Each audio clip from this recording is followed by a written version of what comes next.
Hello friends, and welcome to Figure Study, where we appreciate the form in Transformers. Today it's a twofer because we are taking a look at Transformers animated Jetfire and Jetstorm. Now it's necessary to look at them both at the same time because they're both essentially the same figure and also they combine to make Safeguard, and that's going to be cool, right?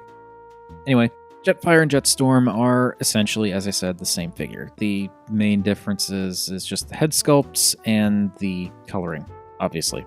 So we're going to take a look at Jetfire in vehicle mode first. And it's a okay vehicle mode. It's obviously a flying thing of some kind. I don't know, it's not very cohesive, especially in the back here. There are no real wings to it. Like, you can flare these out, but that just kind of looks ridiculous. I prefer to just keep them in, because And it also kind of... I feel like having these level with these is better, because, like, you can't flare these out at all, so this just kind of works better. Whereas this kind of... Yeah, it doesn't quite work, because here it looks like this fire or whatever is flowing this way. And then to have it suddenly going this way is just weird. It's just kind of a weak vehicle mode. The cockpit section is nice, though. That at least has a more distinct spaceship look to it.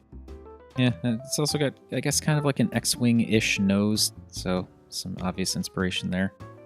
Overall, there's just not a lot to it. There are some details, like the intakes on the sides here, and again, like the cockpit section. A little bit of molding around the nose, and these translucent bits for fire or whatever it is. But overall, there's just not much to it, and it's kind of bland. The same can be said for Jetstorm. It's the exact same thing, only instead of fire, it's got this, like, ice or lightning. I'm not entirely sure what it's supposed to be. I think it's supposed to be lightning, but it looks like ice. And yeah, aside from the color and shape of these, the only thing different between this guy and Jetfire in vehicle mode is the color scheme. You can see, like, in terms of color placement, it's the same. Like, a little bit of color on the nose, the lining of the cockpit, these lines back here, these bits here, and these bits up here. So, like, the color patterning is exactly the same. It's just Jetfire is this kind of slightly off-white and orange and brownish color, and Jetstorm is blue and gold. It is interesting that Jetfire has slightly, like, he has a bit more to his color scheme than Jetstorm, but I think Jetstorm's color scheme actually works a little better, even though it's simpler, because the blue and gold actually do look pretty nice together. So yeah, that's these two. They're a pair, and they're kind of fine as vehicles. Also, as vehicles, you can see they're kind of tiny, but again, they're meant to combine, so there's that. And yeah, I'm not really feeling their vehicle modes. Like, they're a mode that's there, but it's just kind of eh. Right, so these two, again, vehicle mode is just kind of meh. Not a huge fan, but they do have robot modes, so we'll take a look at those.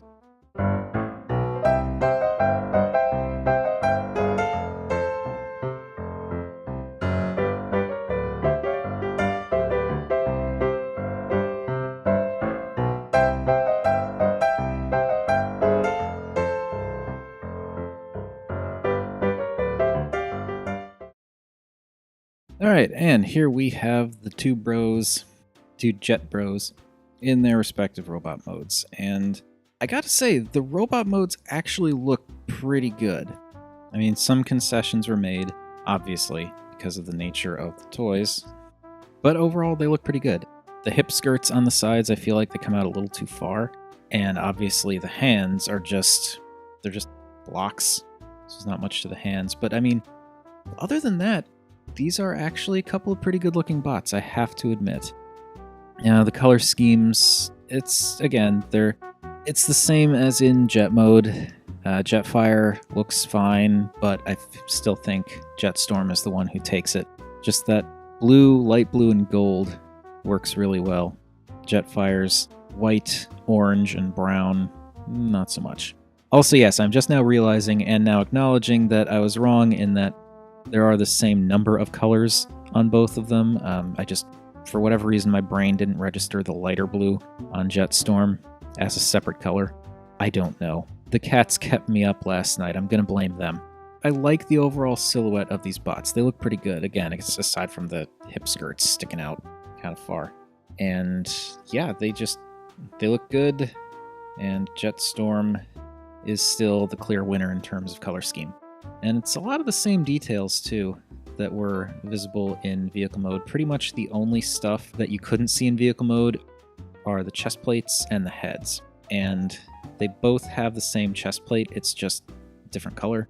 Heads are definitely different, though. Jetfire has this kind of young, cocky fighter pilot kind of thing with like the goggles and everything. He even has robot hair, I guess, on the top of his head.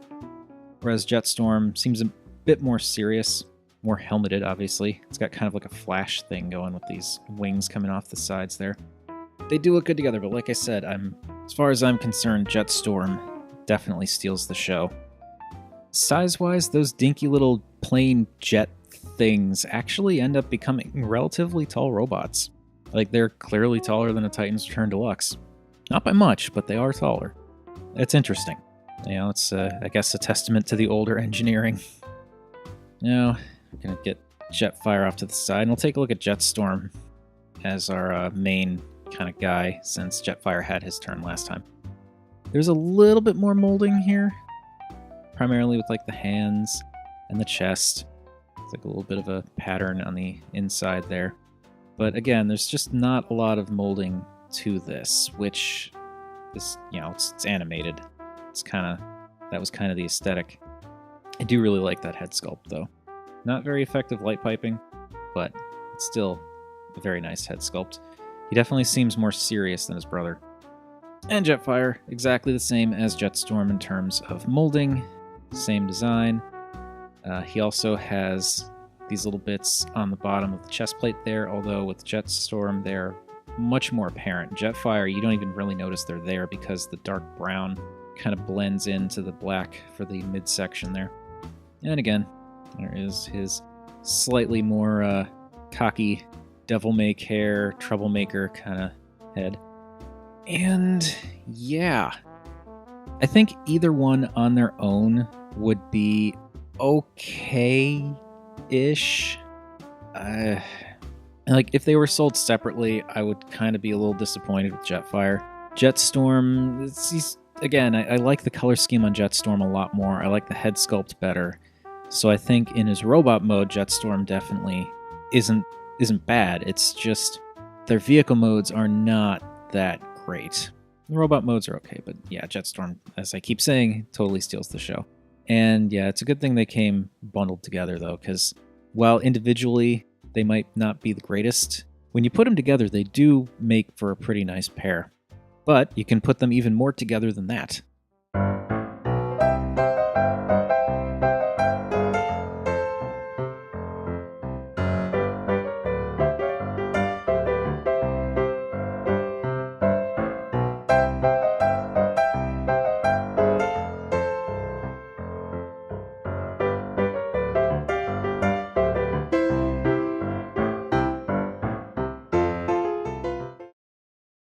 And at long last, here we have Transformers Animated Safeguard.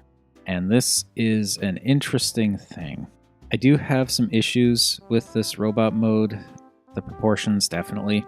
It's got this kind of narrow waist with fairly scrawny legs, very scrawny bicep areas with enormous forearms.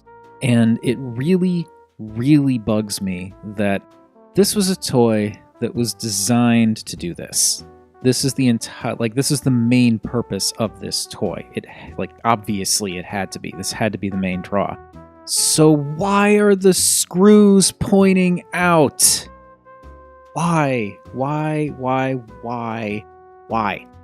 This is the mode that everyone was getting this toy for. Why couldn't they have the screws on the other side of what become the arms? Why couldn't they have the screws on what becomes the inside of the combined mode legs? I mean, I understand the screws back here, You know, those are the inner parts for the vehicle mode. So yeah, fine, whatever. But the rest of this, it drives me nuts. Why did they do that? Why? Okay, I'm better now. So aside from the screw problem and the slightly weird proportions, I actually really, really like Safeguard. He's very interesting. Something about the symmetrical combinations, symmetrical docking, as I believe a lot of people refer to it because of Galgagar. It's just, I love that aesthetic. I really, really like how it's just like split down the middle, kind of symmetrical, but at the same time not entirely, just because of like some very slight molding differences and obviously the color scheme. But it's really neat. It's really interesting. And I like the way Safeguard pulls it off here. Again, barring the weird proportions and the screw problem. But this is neat, and this is also, of course, why it came in a 2-pack. And yeah, I very much like this. It's funny because like the details, with the exception of the head, all of the details here are exactly the same as they are in the individual robot modes. It's just they're rearranged, and now you can kind of see them from a slightly different perspective. And this is kind of a cool trick that like the Zyuohger mecha toys do, the cube animals, where like contextual perspective makes you see things differently. Like, these are the legs, and when you look carefully, you can actually see there's a fist molded there. Why they molded a fist in the parts that'll never become fists, I don't know, but that's there. And so, when you turn these legs into arms, those fist details suddenly read much better and become fists. It's a neat little trick. And the head is also pretty interesting. I like how it's sort of like a more serious, almost super robot form for Jetfire and Jetstorm, and how it's like the same color scheme with very slightly different molding. Like Jetstorm side has like a more rounded ear, whereas it's flatter here. Or Jetfire's side is more rounded ear. Jetstorm's is flat. And Jetstorm's head is kind of like pointed here, whereas Jetstorm's is a little bit... Jetfire's is a little bit smoother. So it's like a very, very subtle difference, but it's much appreciated. And yeah, I really do like the way this guy looks when he's all combined up, even with the stupid screws. And as you'd expect of a combined mode, it is definitely bigger than the individual robot modes. Like, Jetstorm, Jetfire were a little bit taller than Chrome Dome. Now they are noticeably taller and much, much beefier. And that is cool. I really like that. I like this set a lot, despite its very obvious flaws. Granted, a lot of Safeguard's bulk, not all of it, but a lot of it goes into his backpack here, which, yeah, it's a shame. Like, all the robot mode arms are just cobbled together in the back there, but it's fine. It's okay. And as you can tell, I've started doing the TG Omega thing, just like arranging them in like this kind of H pattern. It kind of makes it look like he has like sort of rocket booster wing things on his back, which I think looks cool. Yeah, Safeguard is very cool, and I'm just now noticing, because of the reflection, there's a freaking serial number stamped on his forearm. Why did they... It's okay. It's okay. Anyway, molding-wise, again, there's nothing new here. This is, aside from the head, everything that you see here was visible in the robot modes. But it is neat how just shifting things around ends up creating something entirely different. Realistically, I'm fine with the proportions. They are off, I'm nitpicking, but it's fine. It's just, I really wish that those screws were not there. It bugs me so much that they did that. Even with the legs, I can ignore it because when you're looking at them from the front, you don't even notice that there are screws anywhere, but it's so glaringly obvious in those forearms. Anyway, I think I've ranted and rambled about screws long enough. That has been my look at Transformers Animated, Jetfire, Jetstorm, and Safeguard. And despite all my complaining and bellyaching and nitpicking, I do really like this guy. The combined mode is very cool. And Shout out to Diana who got this for me for I think it was it my birthday? No, it was a thank you gift for helping her with something. Now I don't remember what it was. But anyway, thank you to Diana for getting this for me. Well, here I am almost ready to close everything out, and I realize I haven't even talked about the color palette and how it works in conjunction here. And together, I think this works. The blue and orange, obviously, complementary colors, so that works. The placement, too, is interesting, where you typically have the lighter blue and the orange next to each other, typically. And you typically have the darker blue and the white next to each other. It's an interesting juxtaposition. I'm not entirely sure why they specifically decided with that color scheme. Not entirely sure why they decided to go with that particular layout of the color, but I mean, it works.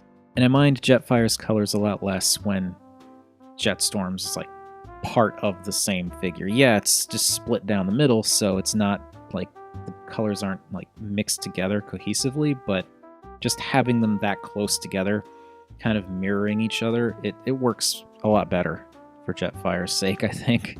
Anyway, yeah, I think that is enough of that. So, Transformers Animated, Safeguard, and by proxy, Jetfire and Jetstorm. What do you all think? Have any of you had a chance to mess around with this guy before? Do you still have him? Did you have him once upon a time and got rid of him because you just hated his guts? Can you look past this nonsense with the screws? Because, I can look past it, but it still drives me nuts. And what's your feel on symmetrical docking, too? I'm curious to know that, because I actually found that I really love symmetrical docking, and I have one other figure that does it currently, which I will be looking at in the future at some point.